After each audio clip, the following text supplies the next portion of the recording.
Всем добрый день. Hello, everyone. Добрый день, Михаил Лайтман. Dr. Lightman, hello. Мы Hello, everyone. эпоха посткоронавируса. We're continuing with our course, the post-corona era.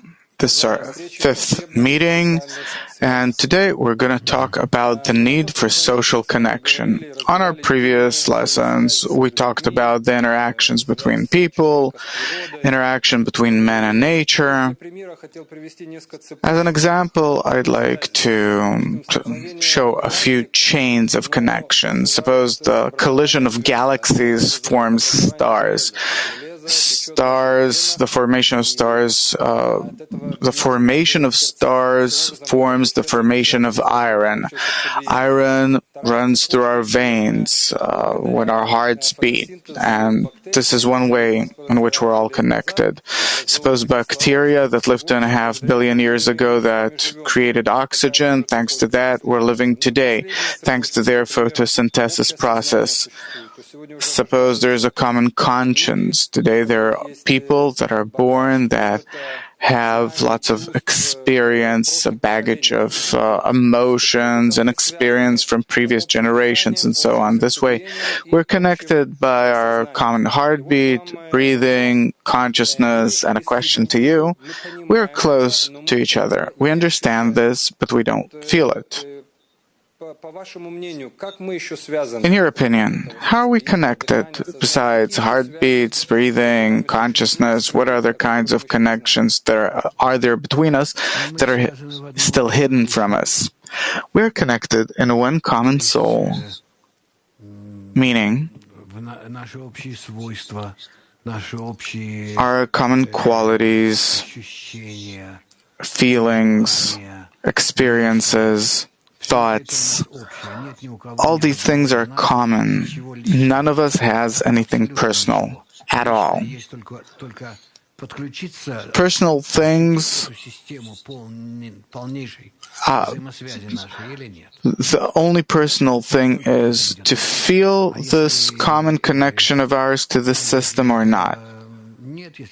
But if you don't have that, if we do not connect to it, then we feel alone as individual creatures, and that's it.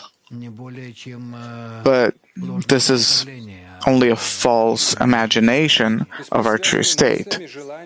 So we're connected in our thoughts, desires, in everything. There's not even a single cell, a single thought, a single desire, awakening, nothing that I'd have of my own, not receiving it from others or transforming it through myself to others. Why don't we feel it then? I'm listening to you now. I can understand this. I brought examples. This is something you can also understand, but why don't we feel this?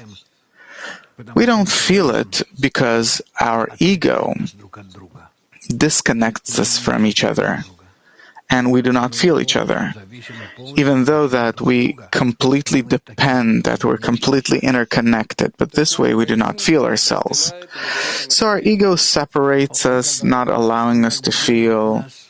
It as if makes us unconscious, that we do not understand the complete and full interconnection that exists between us. A listener is asking, how are the particular and general connected? If some bacteria that secreted molecules in oxygen, not knowing anything about this, influenced our life this much, how can each of us influence all of nature? I don't know about oxygen and molecules. What I do know is that all of nature comes from one source. And therefore, whatever new forms you have in nature, they come as a result of the interconnection between them, even though that maybe we don't feel this, we can't reveal this now, we can't research this, but all of nature is integral. And there's not even a single particle in nature that would suddenly start developing on its own, out of nothing.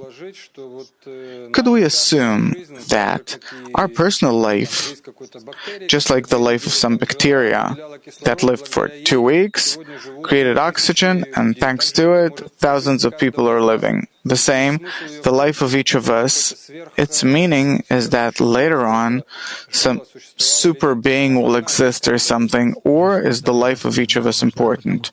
The life of each of us is important because we are particles of that super mechanism called soul, and it is one for all of us. Why is man the crown of nature? Maybe there are more developed creatures in nature that our life depends on. From what we see, what we observe in our system of understanding and feelings, man is the crown of civilization, even though that it's hard to call us the crown of anything, due to our ego that absolutely breaks everything. But from the system of the still vegetative animate and man is the uppermost or highest being, even though harmful, very corrupted, but the uppermost, superior. And if he will correct himself and he can change himself, then he will truly be superior in all aspects. We are the final goal of creation, not in the form that we are in now, but in the form that we can and should reach. And what form of existence will this be? It will be a form of existence where we will be able to rise above our egoistic nature that we were born and developed in. After this development of our egoistic nature, we come to the understanding that this nature is evil, that it is opposed to our general system of the general integral desire, and when we will correct it, our egoistic desire into an altruistic desire, our division and distancing to connection and proximity, then we will truly become the uppermost degree in nature. On our previous lesson, we talked a lot about egoism, that it's the motivating force of nature, and there is such a question that our egoistic nature as if has two sides. On the one hand, the desire for wealth, it developed an equality. On the other hand, it created communication and many other things. The desire for power created many wars. On the other hand, it developed government and so on. Science, on the one hand, it gave a lot in technology and our technological advancement, development, knowledge, health. We live longer. On the other hand, we see that there are wars and the danger of complete annihilation. There are always these two opposites. Today we have a unique situation where the egoistic temptations no longer work. What will be the force, that motivating force in the post-corona era, if the ego no longer works, meaning nature doesn't allow for it to work, for us to use it, and from the inside, it's no longer that attracting. I think that there will come the recognition that we have to advance in a completely opposite direction to our ego, and to develop ourselves as a human society, and the interaction between the human society and the rest of the rest of the degrees, levels in nature, as completely interacted and altruistic. If we will start acting this way, understanding that we have to go against our egoistic nature, that we have to connect, that we have to care for one another according to the law of love another as yourself, and to advance that way, that we have to come to a state where love covers all crimes, meaning complete interconnection, complete care and concern for one another.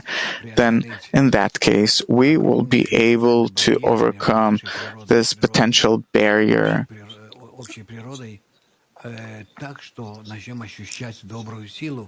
of our nature in such a way that we will start feeling the good force that enlivens all of nature, sustains it, and this way we will achieve the revelation of the Creator. So it's a kind of transformation that suppose today I get pleasure out of caring only for myself, I can care for others too, but to the measure to which it fulfills me. And you're saying that man will start getting pleasure from caring for others? Yes. And how can that transformation happen? Under the influence of our desire and the upper quality of the upper force. Then what do we need the ego for? In order for us to reach this degree ourselves against our own ego, in oppositeness to it, for us to attain the level of recognition of the need to care, to be interacted with one another in a good and nice way. This is our goal, our task. So our nature will not be destroyed, our ego. No, we don't. We have to work above it, against it. How does the animate or the ego of animals differ from the human ego? Everything comes to us from nature. We don't have anything of our own. None of our qualities, feelings, forces don't exist in us. It all comes from nature. The only question is, how do we use these forces, qualities that we got from nature? How do you understand the meaning of man is an egoistic social creature? Egoistic, yes. Because of the ego, he's a social creature because he needs a society in order to realize his ego.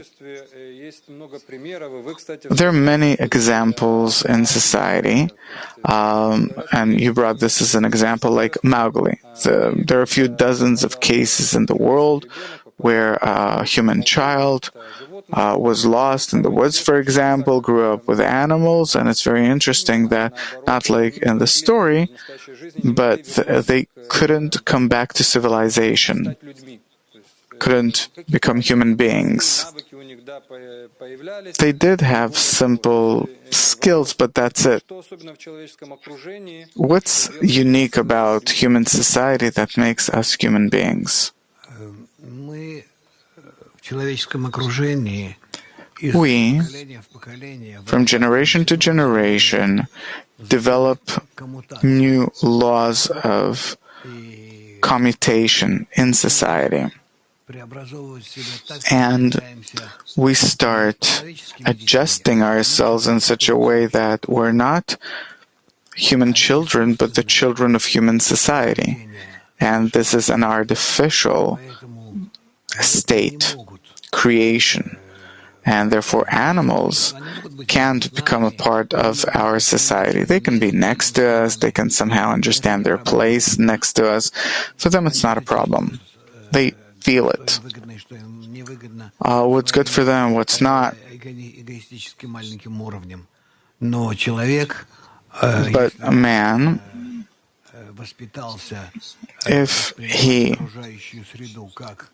perceives the surrounding environment as this, like animals that were, like those that were raised among animals, a person by that loses his ability to adapt himself, adjust himself to society, because man has to be raised educated by human beings. It's not like an animal that you feed and it will grow. Man, it has enough instincts that it was born with in order to get along in nature. For man, it's not enough. The instinct that he gets from nature completely can't fulfill his connection with the social environment that he's in, and therefore he can't do anything. no matter how he is in and of himself, unless he has developed these social ties from young age, from birth, feeling his mother, family, and so on, then he will not be able to fulfill this. The need for social ties is something that, for social connection, it's something that we have from birth. Our first social partner is our mother. A person, if he is in solitude, he even reacts to it on the physical level. The human brain reacts to isolation like to any other kind of pain. People isolated die many times of different kinds of illnesses. Good social connections give more satisfaction than money. There were even such experiments that trust at work between co-workers is equal to the pleasure coming from a 30% add to your salary. Meaning partnership gives better results than competition. And the question is, can you explain the paradox? We understand the importance of social connections, but we're not, concerned with developing it on the social level, on the political level. No country has such a plan to develop this. What's the reason? People understand that it bears good results, but the reason is our same ego. The thing is that maybe we would like this, but alongside with this, we have an evil nature, our ego, that does not allow us to relate nicely to each other, but to the contrary, puts us in constant opposition with one another, in constant battle, and so on. Meaning there are such initial parameters in our nature that we can't simply rise above. And even though that good relations in society could bring tremendous benefit to society and altogether give society an immeasurable greater level of development and so on, safety and everything. Can you imagine, were we to relate to each other as one family? By simply, using the money that we spend on weapons, how we could live. Like in heaven, really. So maybe we don't need that. It's against nature. Maybe let's live according to the laws of our ego. We're living according to the laws of our ego. We can't live according to the laws of the jungle, otherwise we'll kill each other, and therefore we have certain regulations of how can we allow to use force and where not. These are different codexes and other frameworks that we are trying to exist in. But in general, humanity is miserable, and today it is coming to the conclusion that it can't hide from our connection. The connection between us is necessary. And on the one hand, we're demanded to become more global, interconnected. On the other hand, our ego doesn't allow us to. You always say that we have to live according to the law of nature, see what happens in nature, and we should copy that. I see that in nature everything's natural, egoistic. Animals eat each other. The chain of food, we are the extension of nature, or no. The thing is that what happens in nature is actually a reflection of human society, where each eats the others. The thing is that the uppermost level in nature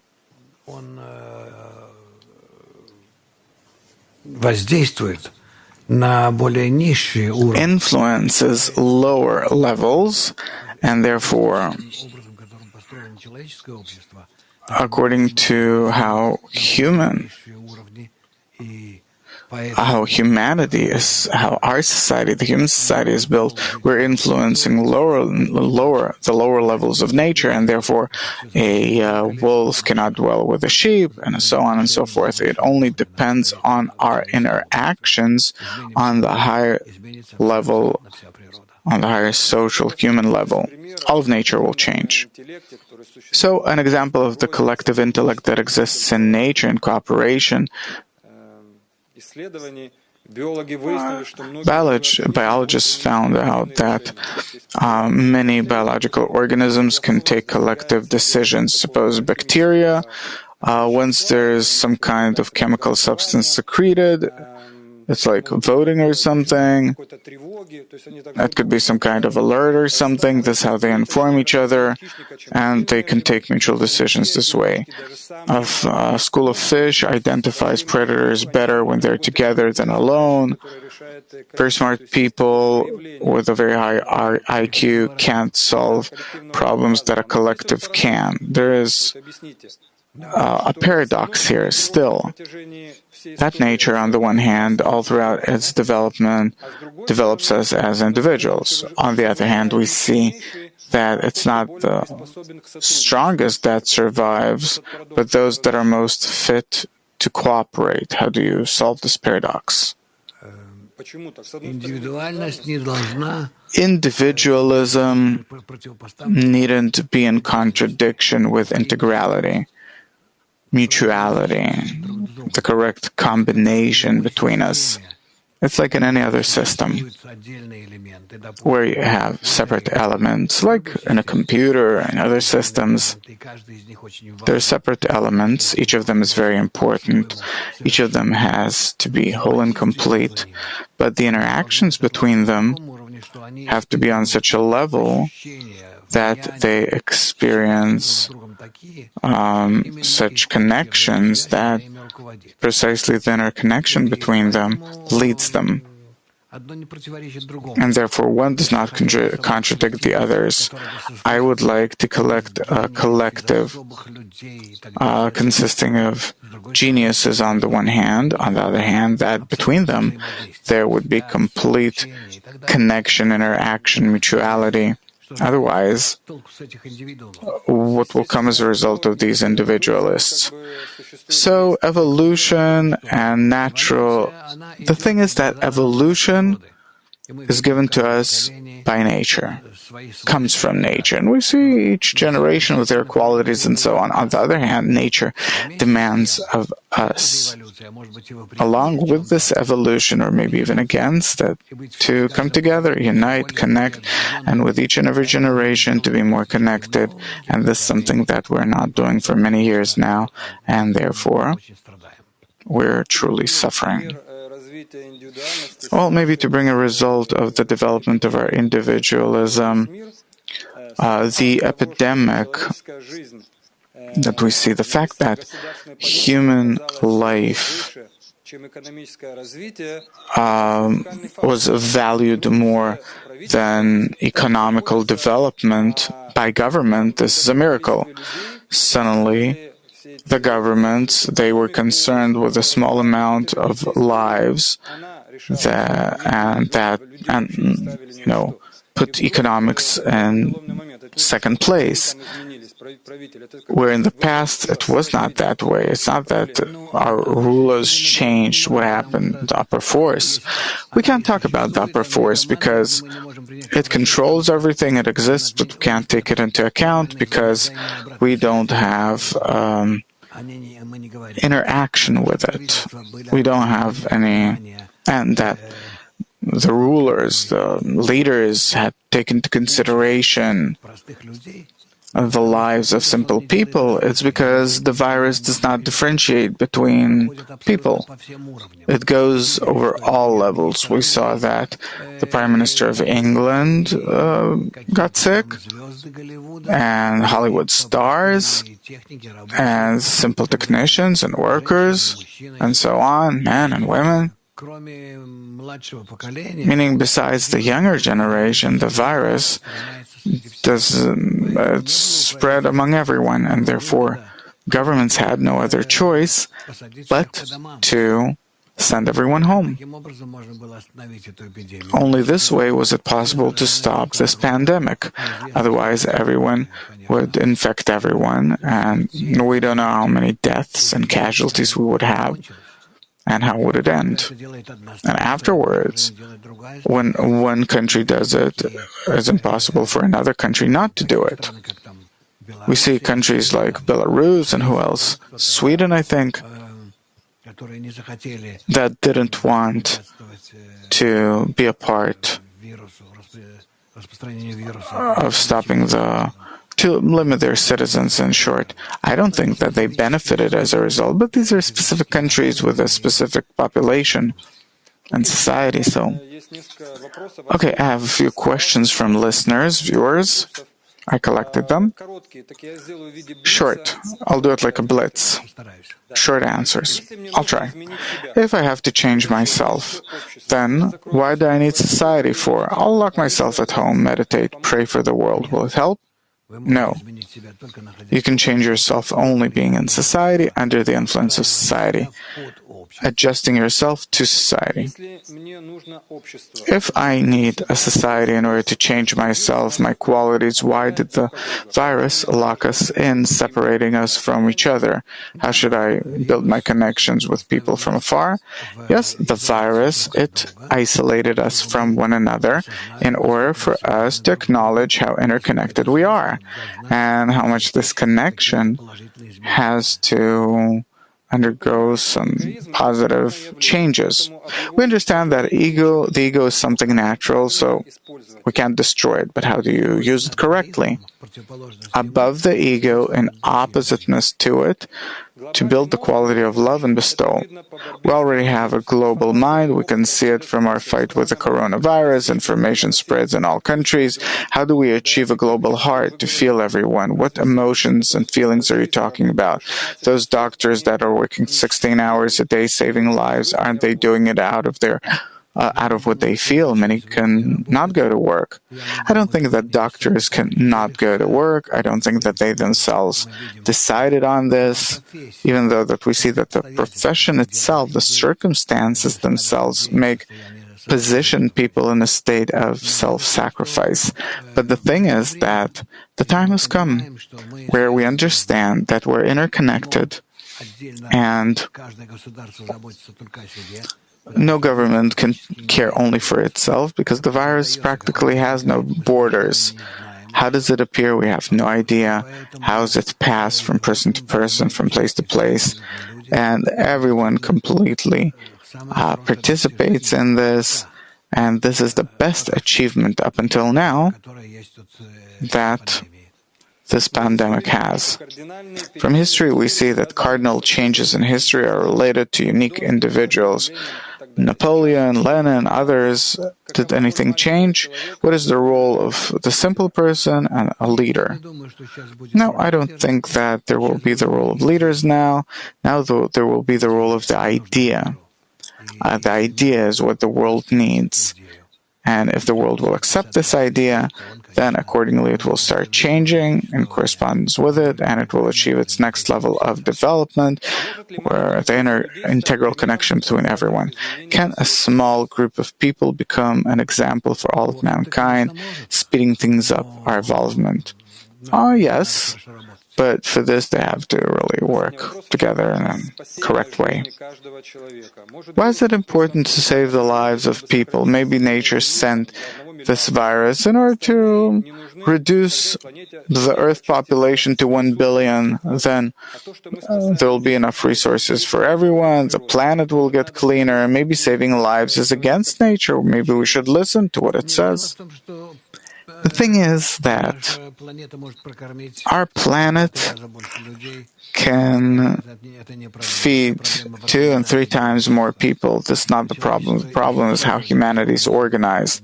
Humanity is organized incorrectly, and therefore many people are starving and so on. It all depends on the organization. Organization doesn't depend on the amount of people, but on their mutual consent. Thank you very much, and until our next meeting, all the best.